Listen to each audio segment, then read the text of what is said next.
Qui est-il? Bon, Mark Phillips, voilà, pour resituer un peu dans le temps, c'est quelqu'un qui est né en 47, qui est passé par une expérience un peu traumatique au sens où il a vu sa mère accidentée et perdre une partie de ses capacités au niveau du cerveau. Voilà, donc, Un accident de cheval. voilà, un accident de cheval. Et donc, quand il est devenu adulte, il s'est énormément passionné pour les recherches sur le cerveau, sur le fonctionnement du cerveau et ces choses-là. Et il a travaillé un certain nombre de temps dans un centre de primatologie aux États-Unis où ils étudiaient les comportements des singes pour en faire des parallèles ensuite sur la définition des comportements humains. Enfin, c'est tout ce qu'on fait toujours sur les centres de primatologie et comment les animaux réagissent à certains faits, à certains événements. Et donc, il était au courant d'un certain nombre de recherches qui n'étaient pas forcément publiques de la part du gouvernement américain, et il était tenu à un devoir de réserve déjà à l'époque. Donc il était de fait, il faisait partie de la CIA, puisqu'on a dû en fait l'englober dans l'entité CIA du fait qu'il y avait un certain nombre de secrets à garder. Et c'est donc pour ça qu'on le définit comme ex-agent de la CIA. Mais ce n'est pas tant au sens où on entend un agent vraiment actif faisant des missions et des choses comme ça.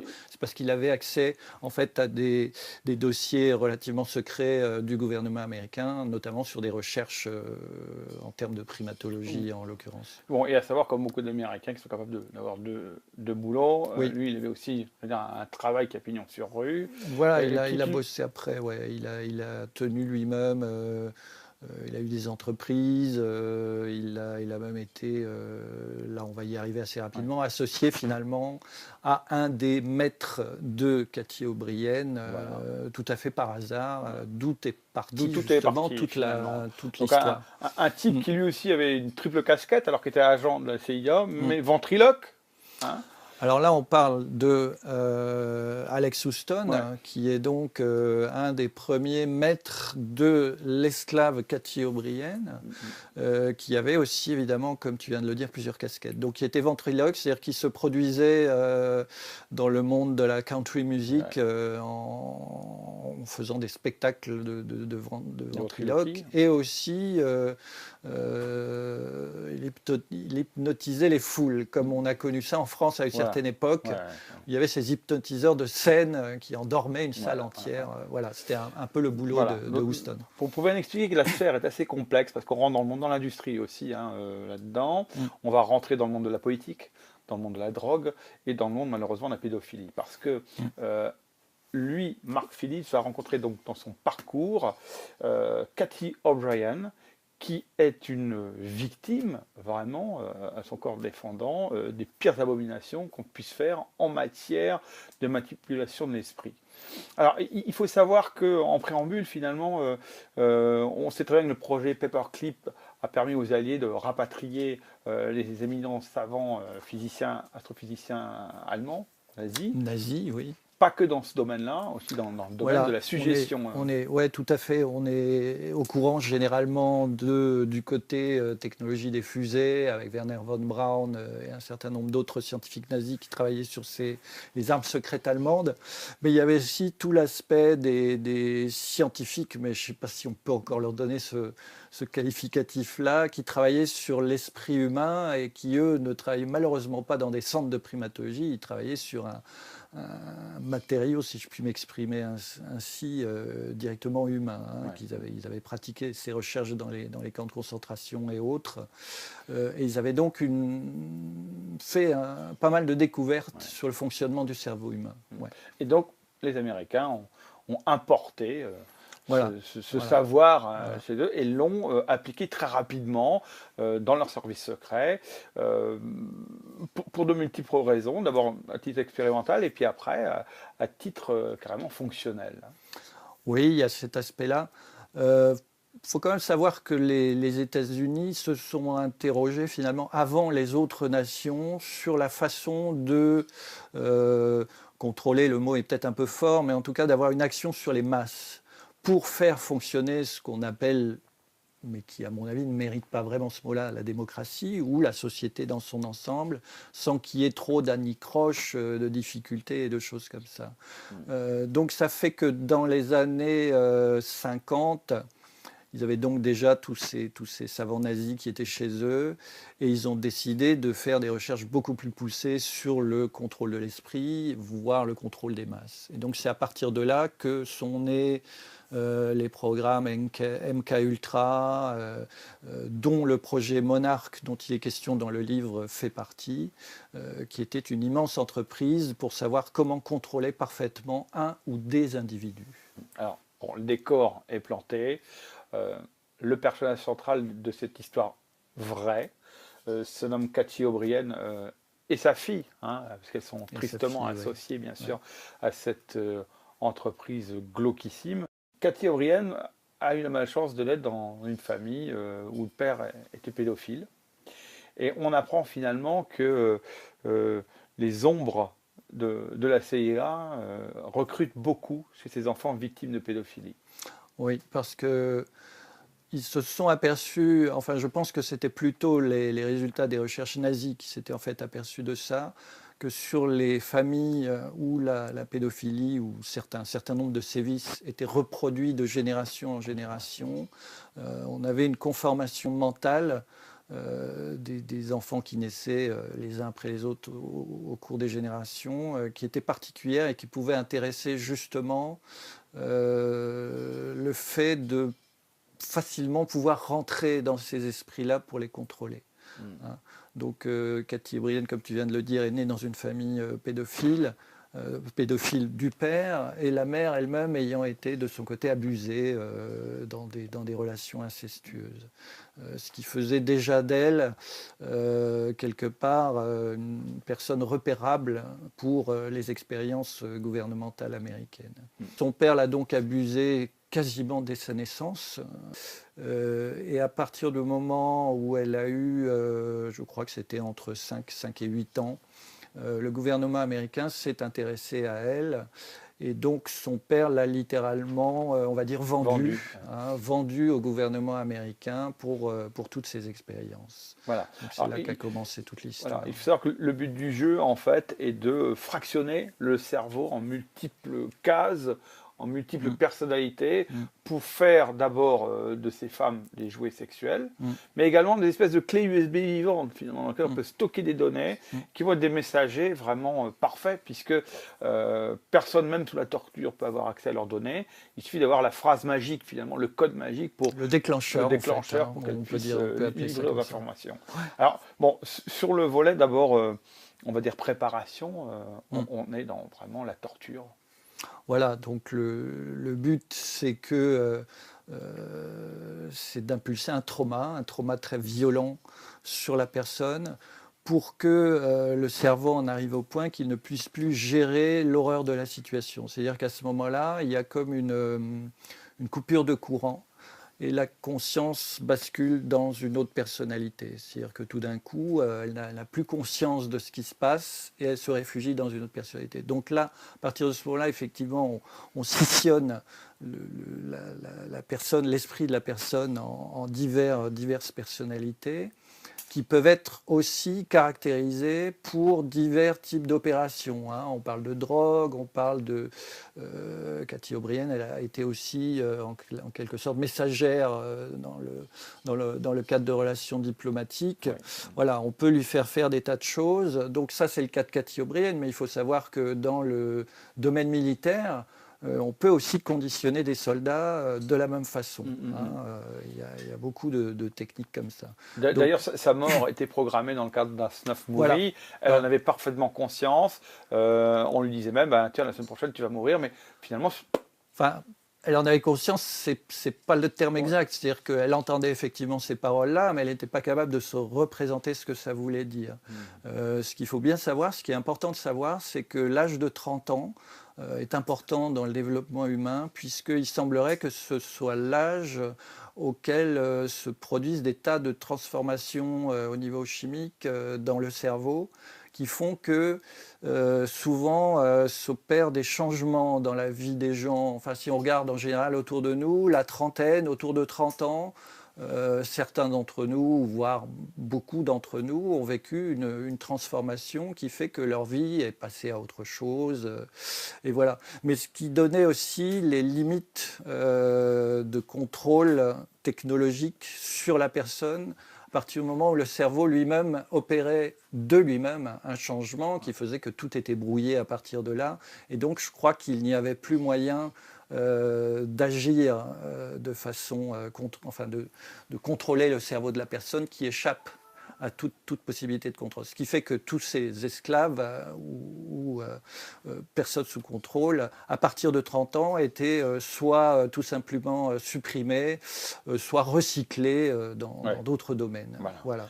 Bon, et il faut dire qu'à travers son aventure, sa vie à Cathy O'Brien, eh bien, on va croiser les plus grands noms de la politique, tout d'abord les présidents des États-Unis. Quasiment tous. Voilà, c'est ça qui est assez ahurissant, parce que finalement, on connaît tous un peu l'histoire des États-Unis. On a des souvenirs récents d'avoir vu les présidents des États-Unis à la télévision, des gens comme Clinton, des gens comme Bush père, des gens comme Ronald Reagan et autres.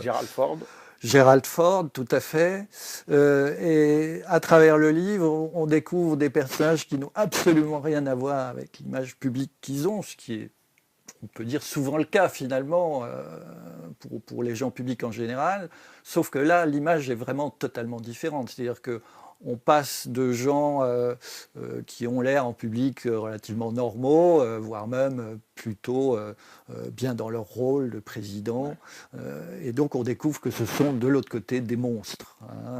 On a le cas de Bush père qui est un épouvantable pédophile, Clinton qui est un trafiquant de drogue et un assassin tous azimuts, puisqu'il n'hésite pas à avoir même des listes de gens à abattre, même à l'époque où il était gouverneur de l'Arkansas. On découvre Gerald Ford, qui était une espèce de roi du porno, un porn king, comme ils disent aux États-Unis, dire qu'il travaillait dans l'industrie de la pornographie et qu'il avait une place tout à fait prédominante dans ce milieu-là, ce qui est quand même ahurissant, en sachant que c'est quelqu'un qui lui n'a pas été élu puisqu'il a remplacé en fait Nixon à l'époque où celui-ci a dû démissionner. Après le Watergate. Voilà, après le Watergate. On est devant des gens sans scrupules, et même d'un Ronald Reagan qui finalement, pour un petit peu paraphraser ce que tu disais tout à l'heure par rapport à une démocratie qui doit fonctionner sans hommes, lui ça l'aurait bien arrangé finalement, cette espèce d'angélisme-là, où finalement il n'y a rien qui dépasse quoi, dans la société. Oui, même s'il n'est pas le seul dans ce cas-là, mais c'est quelqu'un qui est profondément convaincu finalement que ça ne peut fonctionner que comme ça. Et donc c'est des gens parfaitement à l'aise dans ce fonctionnement, en sachant que tout ça va faire d'énormes dégâts au niveau de la société, au niveau des guerres, au niveau d'un tas de choses, d'événements qui se produisent dans les sociétés humaines. Mais ils ont décidé quelque part que c'était la seule façon que tout ne parte pas en révolte ou autre chose. Et on découvre finalement aussi à travers sa vie, son témoignage, la manne de la CIA qui nous vient de la drogue. Alors ça, c'est aujourd'hui, c'est presque plus un scoop de le dire, que la CIA organise une grande partie du trafic de drogue. C'est sorti aux États-Unis, ça, notamment avec un journaliste dont j'ai publié le bouquin aussi traduit, qui s'appelle Michael Ruppert, qui avait été un des premiers, après d'autres, mais qui avait eu des tentatives plus timides. Mais lui, il avait vraiment ouvert sa gueule, comme on dit sur le sujet, en disant que c'était la CIA qui organisait le trafic de drogue, que la reconquête, entre guillemets, de l'Afghanistan n'avait été là que pour refaire fonctionner les champs de pavots et réapprovisionner les stocks de drogue. Alors, pour info, il est vrai que partout où les États-Unis sont intervenus, la production de drogue a été multipliée par 4. Absolument, tu es tout à fait bien renseigné. À chaque fois que les Américains sont intervenus à l'étranger, le marché de la drogue explose.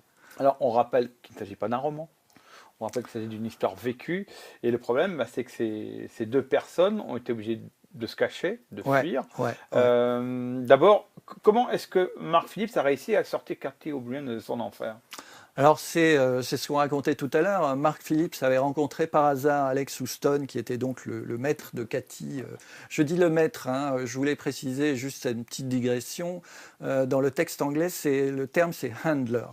Alors un handler, c'est même plus un dompteur d'animaux. Hein, pour donner un peu l'idée du concept qui est utilisé. C'est-à-dire on a vraiment quelqu'un qui est totalement sous contrôle avec un maître, comme on parlerait d'un maître pour un chien, ou pour un lion, ou pour un éléphant, etc.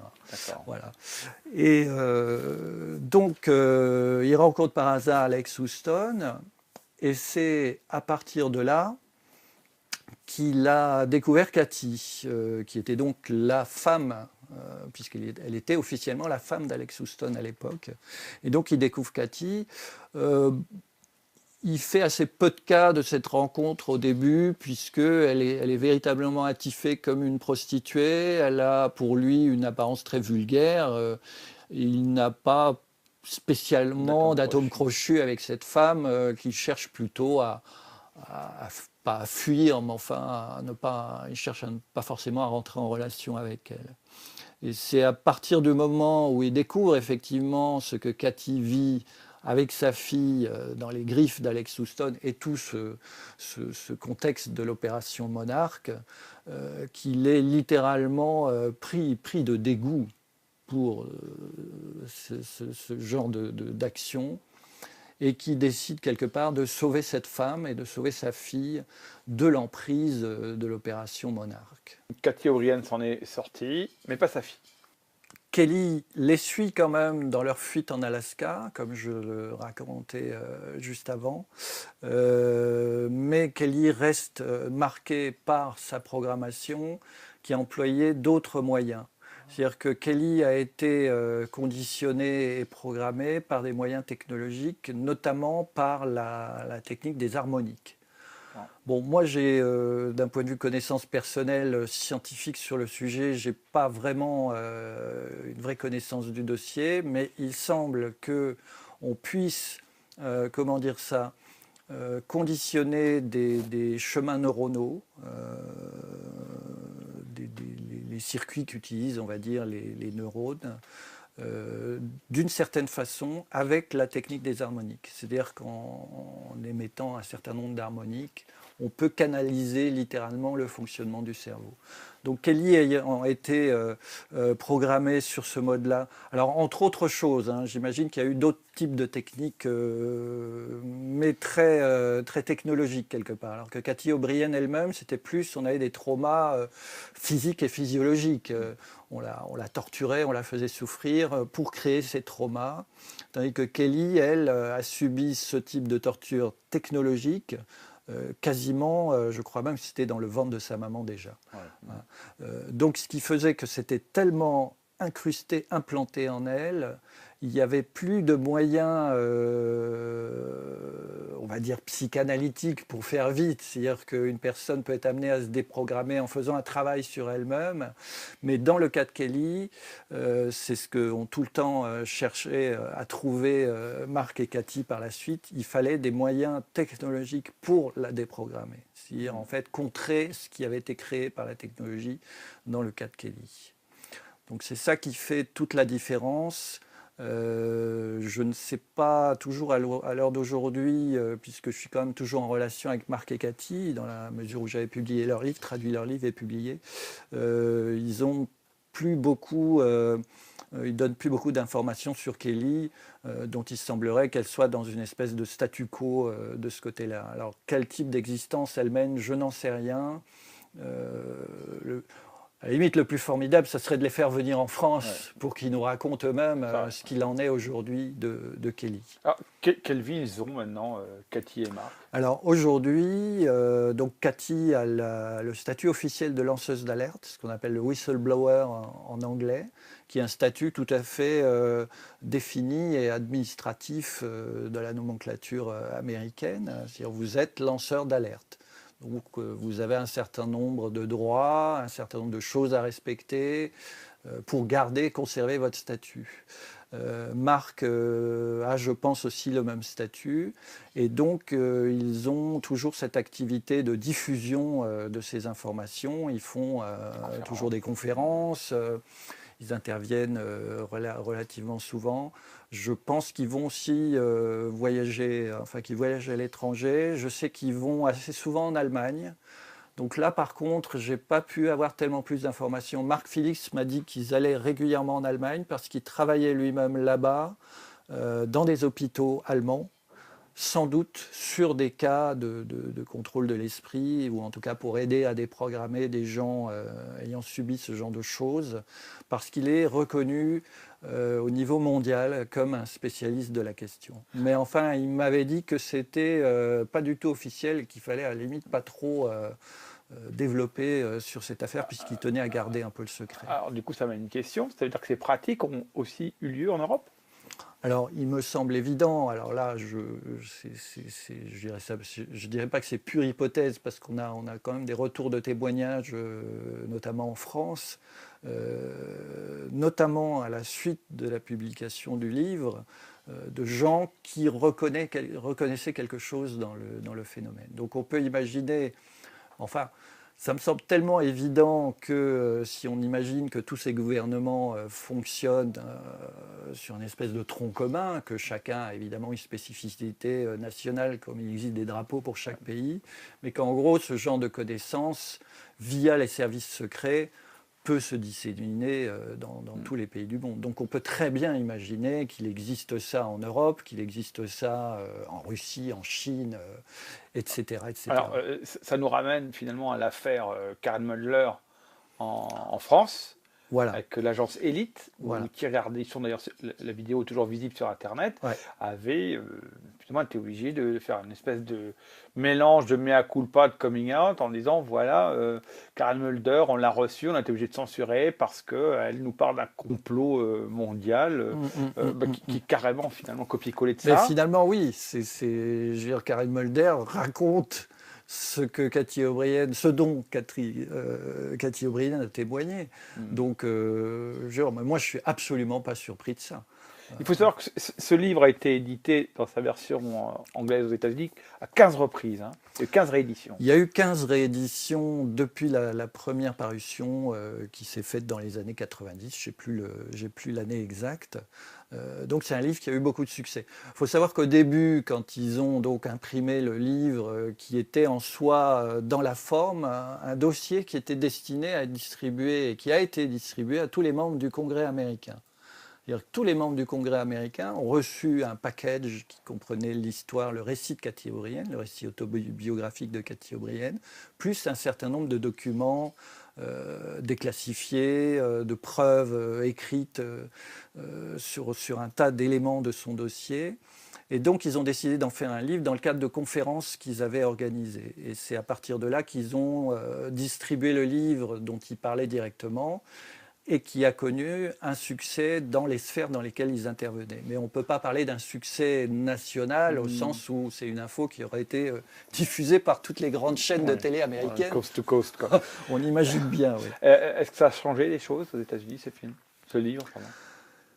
Je pense que ça a changé des choses, et ça c'est plus raconté dans le volet qui suit cet opus-là, au sens où il y avait déjà un énorme problème avec les abus sur les enfants, donc le problème de la pédophilie.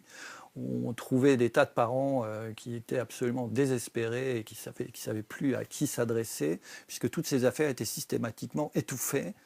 La justice bottait en touche, donc toutes les victimes se retrouvaient en général avec leurs bourreaux, et les parents qui assistaient impuissants à ça étaient à la limite obligés d'intégrer des espèces de réseaux underground pour essayer de s'en tirer plus ou moins. Mais ça restait quand même très timide. Et quand Cathy O'Brien est venue témoigner sur son histoire, et évidemment, puisqu'Alex Houston était lui-même mouillé dans des tas d'histoires d'affaires de pédophilie, dans des orphelinats et des choses comme ça, et ça a permis à tous ces gens-là de trouver enfin une espèce de tête d'affiche qui allait pouvoir un peu parler en leur nom. Ça nous fait penser un petit peu à ce qui se passe en Angleterre, hein, avec cet animateur. On a l'impression que ça peut être les mêmes réseaux finalement. Hein. Mais c'est pas pas des réseaux fondamentalement différents. Enfin bon, la pratique est hélas exactement la même. Mais ce qui est aussi très semblable, c'est que ça touche beaucoup d'élites. Hein. Ouais, On n'est pas dans un cadre populaire, pauvre, où les gens sont dans une proximité telle que finalement ils en arrivent à abuser leurs propres enfants. On est très très très éloigné de ça. Ce que voudrait nous faire croire finalement une certaine version officielle, on est dans des élites qui sont, à mon avis, sur un schéma d'abus d'enfants sur plusieurs générations. Si on prend les grandes familles royales, des grandes familles de la très grande bourgeoisie ou de l'industrie, on a là certainement des pratiques en termes de relations familiales qui se reproduisent depuis très longtemps et qui font que ces gens-là ne connaissent rien d'autre. Donc finalement, ils sont aussi amenés à chercher des victimes ailleurs, d'où l'histoire du fameux Savile en Grande-Bretagne, cette espèce de star de la TV qui avait les clés de je ne sais plus combien d'établissements psychiatriques où il venait lui-même abuser les enfants. Enfin, il y a des tas de gens ont développé les recherches là-dessus. Mais en tout cas, oui, c'est un phénomène absolument international. On a juste là qu'un exemple concret, mais on peut trouver dans tous les pays du monde des choses d'un degré aussi abominable. Chapitre 19, on parle entre autres du fameux Bohemian Grove. Il faut savoir, c'est une espèce de partie de campagne à laquelle se livrent chaque année les grands. Alors on trouve des gens du Skull and Bones, on retrouve des présidents des États-Unis, on retrouve des présidents français aussi, des gens de l'industrie, enfin tout le gratin. Tout le gratin, ouais. Donc ils sont tous dans une espèce de messe noire. Notamment des rituels aussi. Ça a été déjà relevé Ça a été pour filmé ceux aussi, qui ont filmé notamment. Et bon, elle en parle, on y croit d'un certain Bill Bennett, et elle dit « Bennett avait également manipulé mon esprit conformément aux ordres du Vatican via le centre de programmation de la faculté jésuite de Byrd, en Virginie occidentale. » Alors c'est là qu'interviennent ce qu'on ne soupçonne pas souvent, et ça va sûrement faire grincer énormément de dents, c'est le rôle des jésuites dans cette affaire de contrôle mental et d'opération gouvernementale, en tout cas de recherche sur le sujet. Il semblerait que les jésuites, bien avant que les Américains se soient intéressés au sujet, les jésuites avaient déjà toute une nomenclature de techniques de contrôle de l'esprit. Cathy O'Brien évoque ça de temps en temps, alors notamment dans le deuxième opus qui suit celui-là, où elle raconte très bien comment, à partir du moment où elle-même s'était libérée, se trouvait donc en cavale quelque part avec Mark Phillips, et croisait quelquefois des agents du FBI qui essayaient de remettre le grappin, si je puis me permettre, sur Cathy O'Brien, et qui, face à elle, faisait des tas de gestes, et elle décrivait très très précisément, elle disait que c'était une gestuelle jésuite. C'est-à-dire que c'est les jésuites qui possédaient ce genre de technique et qui le transmettaient de génération de jésuites en génération de jésuites. Mais il semblerait que ce soit déjà assez ancien. D'accord. Donc quand on parle de contrôle de l'esprit, il serait sûrement très très intéressant de faire des recherches sur le sujet dans la sphère jésuite. Donc ça, c'est un sujet que je propose à de futurs investigateurs. Les Mormons aussi sont... Alors, il y a aussi chez les Mormons... Alors là, c'est plus des pratiques familiales. Je me souviens d'avoir vu récemment une interview de Cathy et Mark qui date de 2014, où ils étaient en compagnie d'une jeune fille qui, elle, avait été arrachée à son milieu mormon. Et elle racontait aussi très bien que apparemment l'abus des enfants, notamment dans les relations incestueuses, était une pratique tout à fait courante. Donc on imagine bien que du coup les enfants des Mormons constituent aussi une espèce de vivier pour ce genre d'expérience. Dans ses pérégrinations à travers les États-Unis, elle a voyagé dans toutes les sphères finalement du pouvoir, les sphères secrètes aussi, des bases militaires, des bases de campement. Et voici ce qui est dit. Shasta, donc c'est un camp secret américain, Shasta est le plus grand camp secret d'esclaves pour ce qui était du contrôle de l'esprit. Dissimulé dans les collines boisées, une clôture militaire enserrait plus de militaires robotisés à l'esprit sous contrôle que je n'en ai vu dans tout Haïti, ainsi qu'une immense flotte d'hélicoptères noirs dépourvus d'immatriculation. Cette activité militaire secrète suivait son propre agenda, pas celui de l'Amérique. On m'a dit, information que j'ai également entendue malgré moi, que c'était l'une des bases des futures forces de police multijuridictionnelles destinées à faire respecter la loi et l'ordre au sein du nouvel ordre mondial. Là, le mot est lâché. Alors voilà, je veux dire, là, on en tombe un peu à la renverse, puisqu'on a factuellement décrit des organismes et des organisations qui sont en train de préparer ce qui est appelé là le nouvel ordre mondial. Donc ce qui veut bien dire que tout ça n'est absolument pas spécifique aux États-Unis, hein, mais que dans tous les autres pays du monde ou grands ensembles de pays du monde, hein, on pense quand même à la commission trilatérale qui a séparé le monde en trois grandes parties, le monde asiatique, européen et des continents américains. Donc voilà. Donc s'il y a déjà des camps d'entraînement de ce genre aux États-Unis, on peut très bien supposer qu'il en existe dans bien d'autres pays, hein.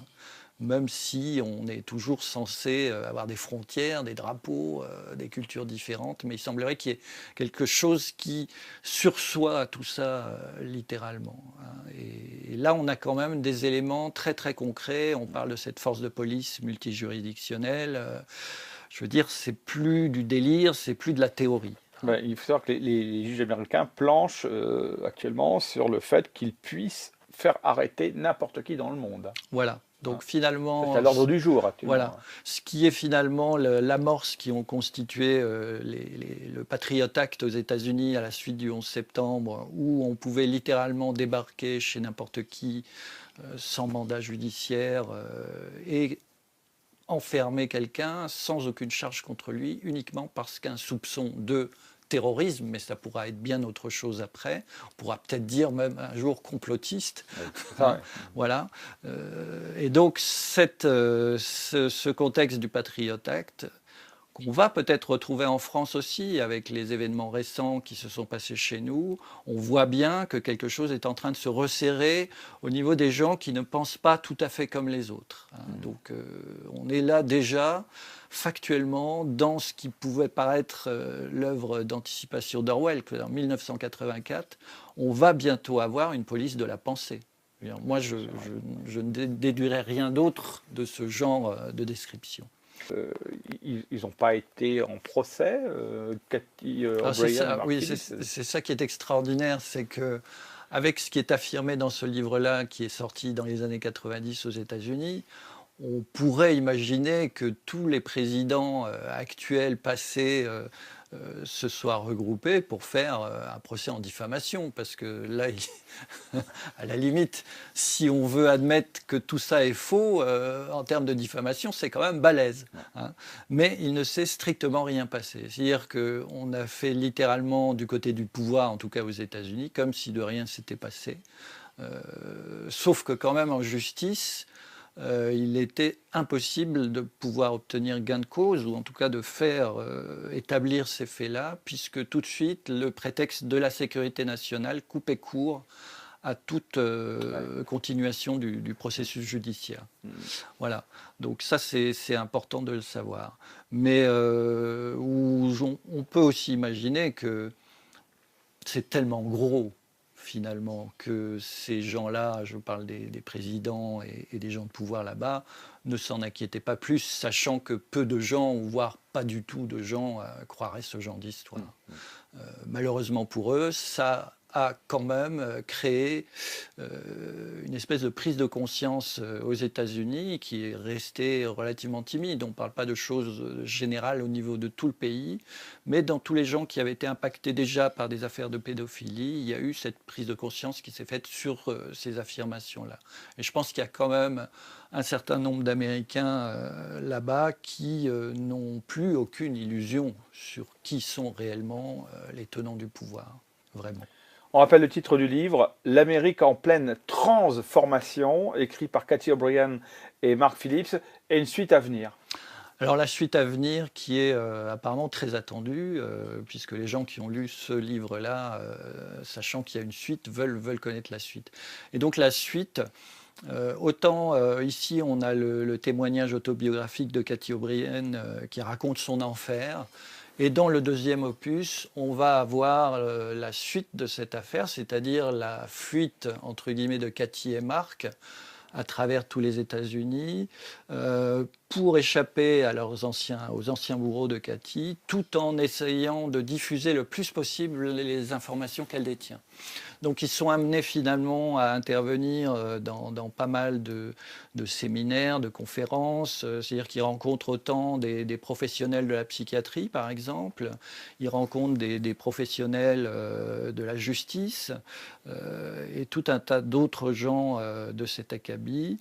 Mais ils sont aussi dans la tentative de sauver Kelly, hein, ou quelque part de trouver en tout cas un moyen pour sortir Kelly de l'état de traumatisme technologique, comme je l'ai expliqué, c'est-à-dire de trouver d'autres moyens technologiques pour la sortir. Donc c'est aussi ce combat-là qui raconte, plus...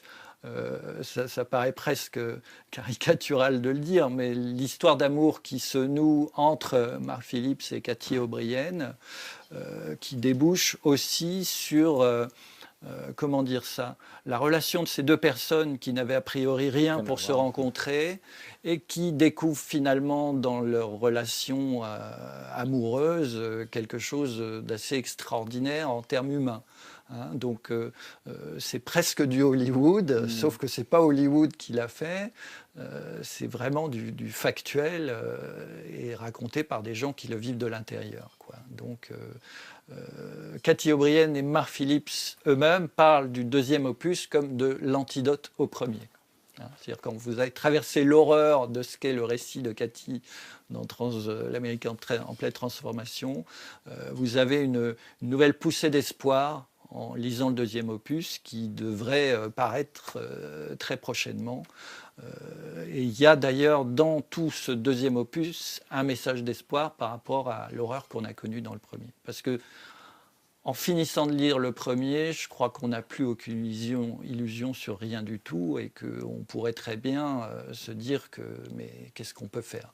Ouais. Et en fait, il montre bien dans le deuxième qu'il y a quelque chose de possible et que l'esprit humain, surtout, est plus fort que les mécanismes du cerveau. C'est-à-dire qu'on a vraiment cette idée qu'il y a autre chose de notre corps ou quelque chose de différent de notre corps qui porte véritablement notre esprit. Et là, ça ouvre quand même sur des tas de choses très intéressantes qui pourraient déjà préfigurer, alors je vais dire de grands mots, mais l'arrivée d'une nouvelle façon de vivre sur cette planète. Bon, c'est moi qui le dis. C'est ma propre projection dans l'avenir. Bon, les éditions de Nouvelle Terre portent bien leur nom quand même, mais je sers ça finalement comme un thème de réflexion intéressant à tous les lecteurs qui auront ces livres entre les mains. Merci Pierre. Merci à toi Olivier.